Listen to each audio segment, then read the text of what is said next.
Welcome to Aadya TV. ఇప్పుడు 15 నెలల ఈ కాంగ్రెస్ పాలనలో రియల్ ఎస్టేట్ రంగం ఎందుకు పడిపోయిందనే అంశాలపైన ఇప్పుడు అడిగి తెలుసుకునే ప్రయత్నం చేద్దాం. మన స్టూడియోలో రియల్ ఎస్టేట్ వ్యాపారి దాసరి హనుమంతరావు మంత్రులు ఉన్నారు. సార్ నమస్కారం. నమస్కారం అండి. బాగున్నారా? బాగున్నాను సార్. చెప్పండి సార్, ఇప్పటికి 15 నెలల కాలం అయిపోయింది. ఇక్కడ కొత్త గవర్నమెంట్ ఏర్పడి బీఆర్ఎస్ పోయి కాంగ్రెస్ వచ్చింది. 15 నెలల నుంచి మరి రియల్ ఎస్టేట్ వ్యాపారం ఎట్లా ఉంది సార్ తెలంగాణలో? వాస్తవంగా బిఫోర్ కాంగ్రెస్ రియల్ ఎస్టేట్ రంగం ఎప్పుడూ చూడని ఒక హై రేంజ్, హై లెవెల్లో చాలా బాగా ఎప్పుడూ పెరిగినటువంటి రేట్లు విపరీతంగా చాలా చక్కగా రియల్ ఎస్టేట్ రంగం 3 పువ్వులు 6 కాయలుగా నడిచింది. అయితే as per my knowledge concern ఇక్కడ ఏం జరిగిందంటే గవర్నమెంటు వాళ్ళ దృష్టిలో వాళ్ళ పాలసీ మంచిది కావచ్చు. ముఖ్యంగా హైడ్రా అనేటువంటి ఒక భయంకరమైనటువంటి విధి విధానాలతో కూడినటువంటి ఒక బాడీని మన సీఎం రేవంత్ గారు రాగానే ఫామ్ చేయడం జరిగింది. ఎవరికైనా ఇల్లు కట్టుకోవటం అనేది జీవితంలో ఒక కళ. రైట్. రూపాయి కూడబెట్టుకొని ఎంతో కష్టంతో అన్ని ఎక్కువ మంది మిడిల్ క్లాస్ పీపుల్ ఆలోచన వాళ్ళ దగ్గర డబ్బులు ఉండవు పాపం. లోన్లు తీసుకొని ఏదో వాళ్ళ దగ్గర వీళ్ళ దగ్గర భార్య మెడలో పుస్తులు అమ్ముకొని ఈ పద్ధతిలో వాళ్ళు స్థలం కొనుక్కొని ఇల్లు ఏర్పాటు చేసుకుంటారు, గృహం. తర్వాతనే వాళ్ళకి నెక్స్ట్ ఏంటి అనేది ఉంటుంది. ఫస్ట్ కళ మాత్రం ఇల్లు కట్టుకోండి, ఎవరికైనా ఆబ్వియస్లీ ఎవరికైనా అదే. రైట్. హైడ్రా ఏం జరిగిందంటే హైడ్రాలో ఆల్రెడీ పర్మిషన్స్ తీసుకొని అది పంచాయతీ కావచ్చు, మున్సిపాలిటీ కావచ్చు, డిటిసిపి కావచ్చు, హెచ్ఎండిఏ కావచ్చు, ఆల్రెడీ పర్మిషన్స్ తీసుకొని ఇల్లు కట్టుకొని ఉంటే వాళ్ళ జోలికి రాకూడదు.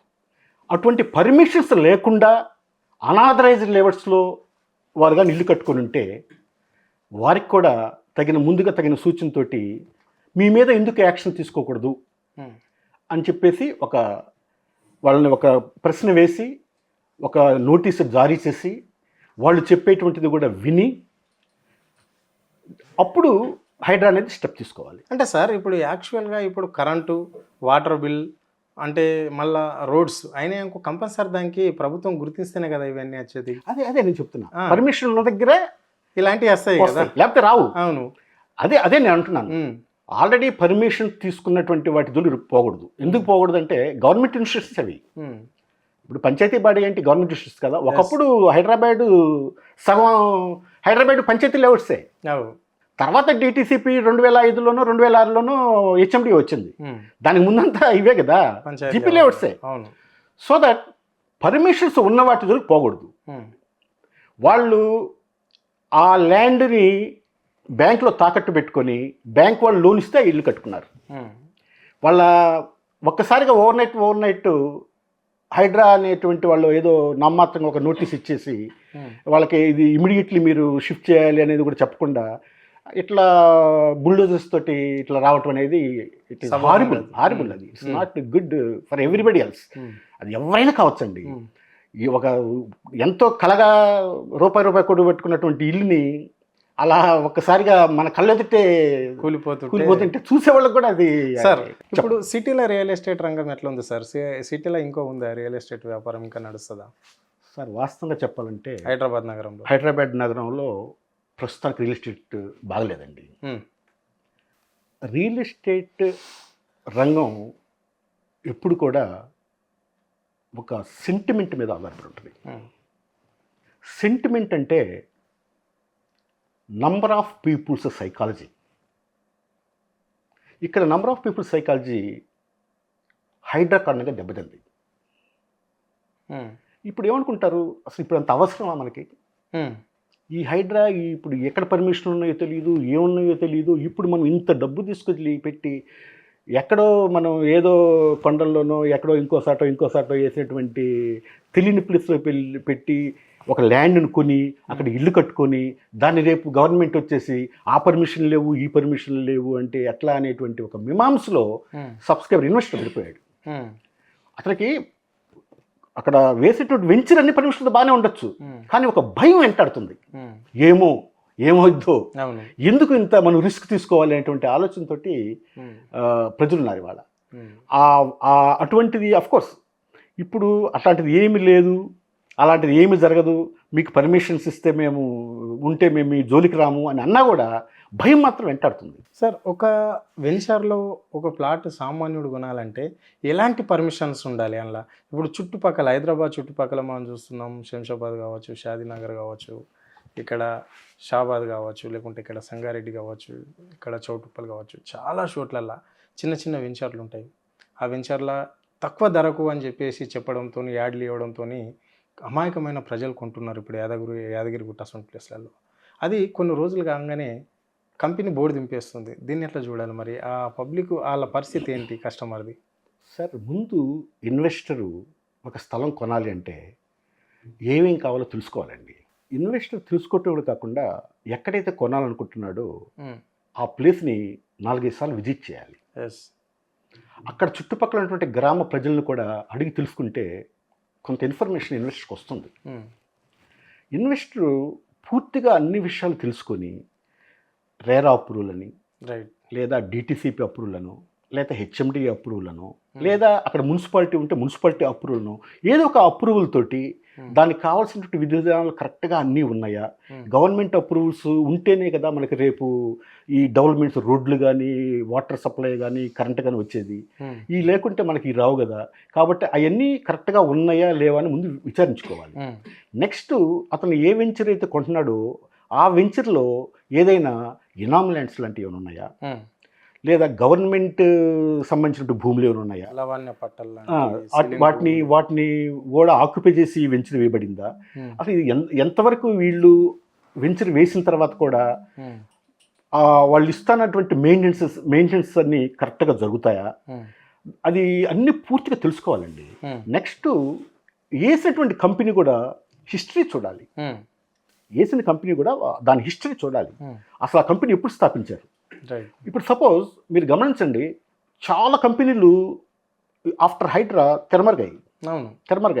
వెరీ వెరీ ఫ్యూ కంపెనీస్ ఎప్పుడో 2000 సంవత్సరాలకు ముందు స్టార్ట్ అయినటువంటి కంపెనీలు మాత్రం నిలబడ్డాయి. అవి చేస్తున్నాయి, వాటి మనుగడ సాగిస్తున్నాయి. ఏంటి అక్కడ వాళ్ళు తీసుకున్నటువంటి విధి విధానాల్లోనే ముందుగానే అన్ని పర్మిషన్స్ తీసుకొని ల్యాండ్ని ఓన్ చేసుకొని, అంటే ఓన్ అంటే ఆ కంపెనీ తరపున కొనుక్కొని ప్లాట్లు వేసి వెళ్తున్నాయి.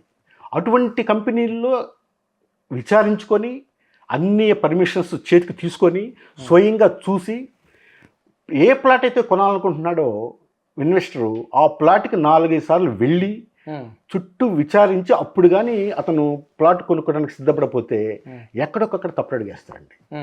ఎందుకంటే ఇప్పుడు కంపెనీలు కూడా ఇప్పుడు ముఖ్యంగా చాలా కంపెనీలు అమ్ముకోవటానికి చూస్తున్నాయి. కానీ ఎందుకంటే ఆల్రెడీ వాళ్ళు ఈ హైడ్రాకు ముందు ఆల్రెడీ ఇప్పుడు ల్యాండ్ ఎక్వైర్ చేసి ఎంతో కొన్ని లక్షల కోట్ల రూపాయలు పెట్టుబడి పెట్టి వాళ్ళు కొనున్నారు. వాళ్ళు బయటపడాలంటే తప్పనిసరిగా వాళ్ళు చెప్పే మాట వాళ్ళు చెప్తారు. ఛానల్ పార్ట్నర్స్ అన్న వాళ్ళని వీళ్ళు చెప్తాను. ముఖ్యంగా అసలు యూట్యూబ్ చూసుకోకూడదండి. నేను చెప్పేది ఏంటంటే యూట్యూబ్ చూసుకోకూడదు సార్. ముందు మీరు అసలు ఎక్కడ కొనాలనుకుంటున్నా ఆ ఏరియా ఒకసారి తిరగండి. తిరిగి మీకు నచ్చినటువంటి ప్లేస్లో అప్పుడు ఆ ప్లేస్ యొక్క కంపెనీ ఎవరిది ఏంటి, దాని హిస్టరీ, దాని పర్మిషన్స్ అన్నీ కరెక్ట్గా ఉన్నాయా లేవా తెలుసుకొని కొనాలి. అంటే ఇప్పుడు చాలామంది ఇప్పుడు మీకు టచ్లో కూడా ఉంటారు. అంటే ఎన్ఆర్ఐ వాళ్ళు ఎక్కడి నుంచో వాళ్ళు రాలేరు, వీడియో కాలే కదా చేసేది, ఆ వెంచర్లకు పోతుంటారు, చూపెడుతుంటారు, చేస్తుంటారు, ఇది ఉంటుంది, మా మ్యాప్ ఉంటుంది, ఇలా క్లిక్ చేస్తే మీకు అన్నీ కనిపిస్తాయి మా అని చెప్పేసి ఇక్కడ నుంచి చెప్తుంటారు. అంటే అలాంటి వాళ్ళు కూడా మీలాంటి వాళ్ళ మీద నమ్మకంతోటి, ఇప్పుడు మాలాంటి వాళ్ళు ఎవరైనా తీసుకపోతే నమ్మకంతో కొనుక్కుంటారు. వాళ్ళ పరిస్థితి, వాళ్ళు మినిమం అక్కడ ప్లాట్ నంబర్ తప్ప వాళ్ళు ఆ ప్లేస్ కూడా చూడరు. మరి వాళ్ళది కూడా బోర్డు దింపేస్తే అలాంటి వాళ్ళు ఎంతోమంది మోసపోయిన వాళ్ళు ఉంటారు. వీళ్ళందరూ మరి దాన్ని మళ్ళా ఆ డబ్బులు తీసుకోవాలంటే ఏ ప్రాసెస్లో పోవాలి? వాళ్ళు ఇట్లా కోల్పోయిన వాళ్ళు వాళ్ళు ఏం చేయలేరు సార్. 90% ఆఫ్ ది వెంచర్స్ అంటే కోర్టు కానీ అలాంటివి కానీ 90% వెంచర్స్ అలాగే ఉన్నాయి సార్. అవునా? ఉన్నాయి. వెరీ ఫ్యూ వెంచర్స్ మాత్రమే ఫ్లోరిష్గా కూడా ఎందుకు ఉన్నాయంటే వాళ్ళు చెప్పినట్టు చేశారు కాబట్టి ఉన్నాయి. అవి వాటి మనుగడే, వాటి ఉద్దేశం ఏంటంటే డబ్బు సొమ్ము చేసుకోవటమే వాటి ఉద్దేశం. కొన్ని కంపెనీలు నిదానంగా అఫ్కోర్స్ ఇమీడియట్లీ కాకపోయినా 4-5 వీక్స్ తర్వాత అయినా వాళ్ళు ఏదైతే ప్రామిస్ చేశారో ఆ ప్రామిసెస్ ఫుల్ఫిల్ చేస్తాయి. కొన్ని కంపెనీలు కేవలం ప్రస్తుతానికి మనం పెట్టిన పెట్టుబడిని గుంజుకొని వెళ్ళిపోదాం అనేటువంటి ఆలోచనలు ఉన్నాయి. అవి అందుకే నేను చెప్పేది హిస్టరీని చూడండి, ప్రతి ఒక్కటి క్షుణ్ణంగా తెలుసుకోండి. ఆ కంపెనీలో వాళ్ళు ఇస్తున్నటువంటి ల్యాండ్స్ సర్వే నెంబర్తో సహా అక్కడ లోకల్ ఉన్నటువంటి అధికారులతోటి, పంచాయతీలో లోకల్ అధికారులు ఉంటారు, వాళ్ళతో కనుక్కొని ఇది దాంట్లో ఏమన్నా ఇబ్బందికరమైనటువంటి భూములు ఉన్నాయా, ప్రొహిబిటెడ్ ల్యాండ్స్ ఏమైనా ఉన్నాయా, లేదా ఇది వాస్తవంగా ఇది పట్టా భూమినా, ఇవన్నీ కనుక్కొని ఒకటికి 10 సార్లు విచారించి, ఎందుకంటే లక్షలు పెట్టి కొనుక్కునేటువంటిది. తర్వాత కోర్టు అయినా ఏమంటుంది, అది కోర్టుకి వేస్తారు సార్, ఎప్పుడు ఇద్దో ఏమైద్దో వస్తాయో రాదో తప్పుదాకా మనం ఉంటాము. అంటే ఇది తప్పు అని వ్యాపారవేత్తలకు తెలియదా సార్? ఇప్పుడు వెంచర్ వేసే వాళ్ళకు ఒక పేదవాడిని ఇన్ని విధాలుగా నష్టం చేయడం ఎందుకు అని చెప్పేసి ఒక్కసారి మానవత్వంతో కూడా ఆలోచించే ధోరణి ఉండదా సార్? ఉంటారు సార్, ఎక్కువ మంది ఎవరైనా సరే వ్యాపారం చేసేవాళ్ళు ఫస్ట్ మంచిగా చేద్దామని చెప్తారు సార్. సపోజ్ ఇప్పుడు హైడ్రా వచ్చింది సార్, అతను ఏమనుకున్నాడు, వెంచర్ ఒక 100 ఎకరాలు తీసుకున్నాడు. 100 ఎకరాలు తీసుకొని నేను వెంచర్ బాగా డెవలప్ చేస్తాను ఈ విధంగా అతని ఆలోచన నిజమే, అతను చేద్దామని దిగాడు. చేద్దాం, నేను చుట్టూ కాంపౌండ్ వాళ్ళు కడతాను, కరెంటు లాగుతాను, అండర్ గ్రౌండ్ డ్రైనేజ్ చేస్తాను, మంచినీళ్ళు వాటర్ ట్యాంక్ కడతాను, అన్నీ కరెక్ట్గా చెప్తాడు. అలా చేద్దామనే దిగారు పాపం. చేద్దామని దిగి నడిపిస్తూ ఉన్నారు. ఒక మెయిన్ రోడ్డు, ఒకటి సిమెంట్ రోడ్డు కూడా వేసాడు. కానీ మధ్య ఈ హైడ్రా లాంటి ఒక విపత్కర పరిస్థితి, ఒక పిడుగు లాంటి ఇది పడటం వల్ల కొనేవాళ్ళు లేరు వాళ్ళ. కొనందువల్ల ఏమైంది, వెంచర్ ఆగిపోయింది. ఎవరైనా కొంటారు కదా, నేను కొంటే డబ్బులు వస్తే ఆ డబ్బుల్లో కొంత ఇన్వెస్ట్ చేసి డెవలప్మెంట్ ఒక్కొక్కటి నేను స్టార్ట్ చేయగలను. ఇప్పుడు డెవలప్మెంట్ స్టార్ట్ చేయాలంటే అందుకే డబ్బు లేదు, అవి అమ్ముడుపోతే ఆయన చేయగలడు అంతే. ఇప్పుడు అందుకనే ఇప్పుడు కొత్తగా వచ్చేటువంటి విధానాలు ఎలా ఉండాలంటే, వెంచర్ వేసే ముందే అన్ని పర్మిషన్స్ తీసుకోవాలి. అందుకే నేను మీకు చెప్పాను, ల్యాండ్ని ఓన్ చేసుకోవాలి. అంటే ల్యాండ్ని కొనుక్కొని పూర్తిగా, ఇప్పుడు నేను హనుమంతరావుని, నేను ఒక రియల్ ఎస్టేట్లో నేను ఒక వెంచర్ వేయాలనుకుంటున్నాను. ముందు ఆ చుట్టుపక్కల నేను ఎక్కడైతే వేయదలుచున్నా ఆ ల్యాండ్ని పూర్తిగా నా పేరు మీద రిజిస్ట్రేషన్ చేసుకోవాలి. రైట్. నేను రిజిస్ట్రేషన్ చేసుకొని, ఇదిగో నా పేరు మీద రిజిస్ట్రేషన్ చేసుకున్నాను, నేను గవర్నమెంట్ దగ్గరికి పర్మిషన్స్ కోసం వెళ్తున్నాను, సరే ఒక్కటి ఏదో ఒక పర్మిషన్స్ తోటి వెళ్తున్నాను, ముందు ఒక్కొక్కటిగా వాళ్ళకి చూపించి అప్పుడు నేను ప్రజల్లోకి వెళ్ళాలి, ఇదిగో నా దగ్గర కొనండి అని. అప్పుడు వాళ్ళు, నేను పర్టికులర్ టైంలో నేను మీకు అన్నీ ఇగిపోతే నన్ను నిలదీయండి, ఈ విధంగా నన్ను అడగండి, మీకు నేను జవాబుదారితనం ఉంటాను అని చెప్పేసి నేను చెప్పగలగాలి. ఓకే, దాన్ని వాళ్ళు నమ్మితే వస్తారు. అంటే ప్రధానంగా ఇప్పుడు హెచ్ఎండిఏ ఉంటుంది, గ్రామ పంచాయతీ లేఅవుట్ ఉంటుంది. అందులో ఏమేమి చూడాలి? గ్రామ పంచాయతీ లేఅవుట్లో ఒక కస్టమర్ ఒక ప్లాట్ను కొనాలంటే ఏం చూడాలి, హెచ్ఎండిఏలో ఏం చూడాలి, ఏం చూసి అక్కడ అడిగేయాలి ముందు ఈ కస్టమర్ పెట్టుబడి పెట్టాలి అక్కడ ఆ వెంచర్లో? సార్, గ్రామ పంచాయతీ అనేది హెచ్ఎండిఏ 2006లోనే ఎప్పుడు ఫామ్ అయిందండి. రైట్. దానికి ముందు గ్రామ పంచాయతీలే, టోటల్ ఎక్కడ చూసినా గ్రామ పంచాయతీ. దాని తర్వాత ఒకే పంచాయతీ గ్రామ పంచాయతీ, తర్వాత మున్సిపాలిటీ అయితే మున్సిపాలిటీ పర్మిషన్స్ కూడా ఇచ్చేవాళ్ళు. ఆ రోజుల్లో నాకు తెలిసి పూర్వం అంటే దాదాపు 40 years బ్యాక్, 30-40 years బ్యాక్ గ్రామ పంచాయతీలు ఎక్కువ, మీరు కూడా ఇప్పుడు ఇనే ఉంటారు, జన చైతన్య అని, జనహర్ష అని, శివశక్తి అని కొన్ని గ్రూపులు, గుంటూరోళ్ళు ఫస్ట్ ఆద్యం గుంటూరోళ్ళు అండి రియల్ ఎస్టేట్కి, ఎక్కడైనా గుంటూరోళ్ళే. వాళ్ళ వెంచర్లు చూడండి, కొన్ని వెంచర్స్ కొంతమంది దీన్ని ముందుగానే గమనించి అన్ని 30 feet వేశారు. మన గవర్నమెంట్ కొన్ని జీపీ లేఅవుట్స్ కూడా ప్రొహిబిటెడ్ లిస్టులో పెట్టింది. జన చైతన్య వాళ్ళు వేసినటువంటి వాటిని ప్రొహిబిటెడ్ లిస్టులో పెట్టాల, అంటే కరెక్ట్గా ఉన్నాయని అర్థం. కరెక్ట్గా ఉన్నాయి అంటే వాళ్ళు అప్పుడే 30 feet రోడ్ని వాళ్ళు ఫామ్ చేసి, అంటే గవర్నమెంట్ కూడా ఇప్పుడు ప్రొహిబిటెడ్ లిస్టులో పెట్టినటువంటి గవర్నమెంట్ కూడా కొన్ని చూసింది, విధానాలు చూసింది. 25 feet ఉంటే రేపు మురికి కాలువలు ఎక్కడ కడతాడు, ఇప్పుడు వాళ్ళ ఒక వెహికల్ ఎదురైతే పోయే మార్గం లేదు, ఎలా పోతారు, ఇవి ఉన్నది కదా. అందుకని 30 feet రోడ్డు కంపల్సరీ ఉండాలనేటువంటి ఒక నిబంధన, పలానా ఏరియాలో అయితే కంపల్సరీ 40 feet రోడ్డు ఉండాలనే విధానాలతో ఇప్పుడు వేసింది. ఇప్పుడు ఆ రోజుల్లో జీపీ లేఅవుట్ ఉంది, దాన్ని ఇప్పుడు ఎల్ఆర్ఎస్ఎస్ స్కీమ్ అని అదని ఇదని పెట్టేసి దాన్ని మేము రెగ్యులేట్ చేస్తామని అంటున్నారు. మళ్ళీ ఆ స్కీమ్ వస్తే ఎలా ఉంటుందో మనకు తెలియదు, ఆ స్కీమ్ విధానాలు కూడా మనకు తెలియదు, ఇంప్లిమెంట్ అవుతుంది అంటున్నారు, అది ఎంతవరకు వచ్చిందో కూడా నాకు తెలియదు. అయితే హెచ్ఎండి అంటే అది 2006లోనో 2007లోనో ఫామ్ అయింది, దాని విధి విధానాలు కొన్ని ఉన్నాయి. యాజ్ పర్ హెచ్ఎండి నామ్స్ని పక్కన పెట్టుకొని ఆ విధి విధానాలు ఎలా ఉన్నాయి ఏంటో తెలుసుకొని దాని ప్రకారం ఇన్వెస్టర్ పోవాలని నేను అంటాను. రైట్ సార్, ఇంకో విషయానికి వస్తే ఇక్కడ సరే రియల్ ఎస్టేట్ రంగం అనేది హైదరాబాద్ చుట్టుపక్కల ప్రాంతంలో ఎవరు ప్లాట్లు కొనాలంటే ఇంట్రెస్ట్ చూపిస్తలేరు, అది హైడ్రానే ప్రధాన కారణం. వాస్తవానికి అందరికీ ప్రజలు అనుకునేది ఇది. మరి ఇప్పుడు భూముల విషయానికి వస్తే ఏంటి సార్, మరి ఇప్పుడు సిటీ అవుట్స్కట్లో కావచ్చు, జిల్లాలలో కావచ్చు, ల్యాండ్స్ కూడా ఎవరు ఎందుకు కొనలేకపోతున్నారు రియల్ ఎస్టేట్ వ్యాపారులు, అంటే ఫామ్ ల్యాండ్స్కి సంబంధించి? సార్ ఫామ్ ల్యాండ్స్ అసలు ఇట్స్ చట్టబద్ధత లేనియండి. ఫామ్ ల్యాండ్స్ అంటే కనీసం వాళ్ళు అగ్రికల్చర్కి సంబంధించి అదే అగ్రికల్చర్ ల్యాండ్ కొనుక్కోవచ్చు. ఫామ్ ల్యాండ్కి అసలు చట్టబద్ధత లేదు.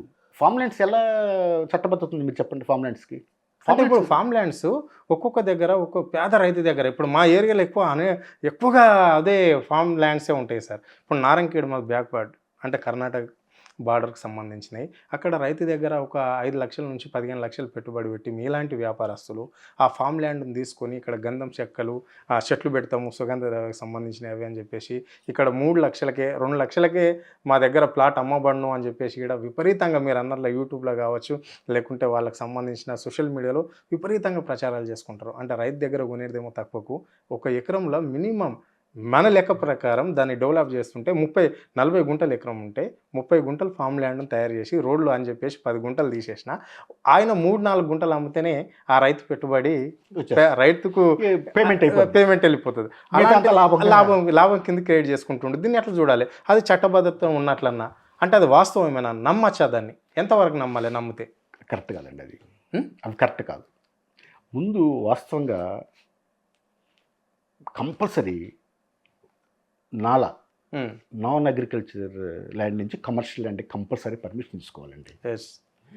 అటువంటి పర్మిషన్ తీసుకునే వాటిల్లో అవి కూడా రోడ్లు వేసి వాళ్ళు ఆ విధంగా ఫామ్ ల్యాండ్స్ కింద అమ్మితే కొనుక్కోవచ్చు. ఆ నాలా పర్మిషన్ కూడా లేకుండా, ఎటువంటి రోడ్డు ఏమీ లేకుండా ఏదో రాళ్ళు బాతి 4 పక్కల రాళ్ళు బూతి ఈ 2 కుంట్లను 10 కుంట్లను 6 ఉంటే కొంటే ఇన్వెస్టర్ నష్టపోతారు. అంటే ఈజీగా ఇప్పుడు కస్టమర్ పేరు మీద రిజిస్ట్రేషన్ చేపిస్తున్నాం, రైతు బంధు పైసలు కూడా పడతాయని చెప్పేసి వాళ్ళు ఒక ప్రచారం చేస్తుంటారు సార్. ఓ యాడ్ ఇచ్చుకుంటారు దాన్ని. మరి అదే సార్, నేను అది నమ్మకూడదు. అది దురదృష్టమే. కానీ చేసే వాళ్ళకు అది మోసం అని అంటాను నేను. అంతేనా? అంటే వాళ్ళు కూడా ఇప్పుడు కొన్ని ఫామ్ ల్యాండ్స్ కూడా రిసార్ట్స్ పాయింట్ ఆఫ్ వ్యూలో పర్మిషన్స్ తీసుకుంటున్నారండి. కొన్ని పర్మిషన్స్ తీసుకుంటున్నారు.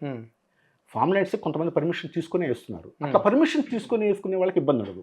వితౌట్ ఎనీ పర్మిషన్స్ ఏదో రోడ్లు కూడా కరెక్ట్గా చూపించకుండా, ఎటువంటి నామ్స్ని వాళ్ళు పాటించకుండా, నాలా పర్మిషన్ కూడా లేకుండా, అంటే కన్వర్షన్ అనేది కూడా లేకుండా ప్లాట్ చేస్తే కష్టం అండి. మినిమం కన్వర్షన్ ఉండాలి. కన్వర్షన్ ఉంటే ఎప్పటికైనా కన్వర్షన్ అంటే గవర్నమెంట్ ఇచ్చేటువంటి ఆర్డర్. సో కొంతలో పోతే రోడ్స్ కన్వర్షన్ చూపిస్తున్నారు కాబట్టి మిగతా గవర్నమెంట్ నామినల్ ఫీజు ఏదో కట్టేసి ఇప్పుడు ఎల్ఆర్ఎస్ లాగా, అంటే ఒక టైంలో వన్స్ జీపీ లెవెల్స్ కూడా అలాగే ఉండే. అయితే మీరు అన్నట్లు పర్మిషన్ లేకుండా ఉంటే మాత్రం కొనకూడదండి. దానివల్ల చాలా నష్టపోతారు. అసలు ఫామ్ ల్యాండ్ కాన్సెప్టే మీరు చెప్పిన ప్రకారం కరెక్ట్ కాదు. అవునా? అంతే. ఓకే సార్, ఇంకా చాలామంది ఇంట్రెస్ట్ వ్యాపారస్తులు రియల్ ఎస్టేట్కి సంబంధించిన వాళ్ళు లవణ్య పట్ట భూములు, సిలింగ్ భూములు, అంటే మళ్ళీ ఇదేమంటారు ఇనాం భూములు కొనడానికి ఎందుకు ఇంట్రెస్ట్ చూపుతుంటారు? తక్కువగా ఒక రైతు దగ్గర తక్కువ రేటుకి ఎందుకు తీసుకోవాలనుకుంటారు సార్? అది వాళ్ళు, నేను దాన్ని ఏమనాలంటే కొనేటువంటి ప్రజల్ని మోసం చేయాలనుకుంటున్నారు సార్.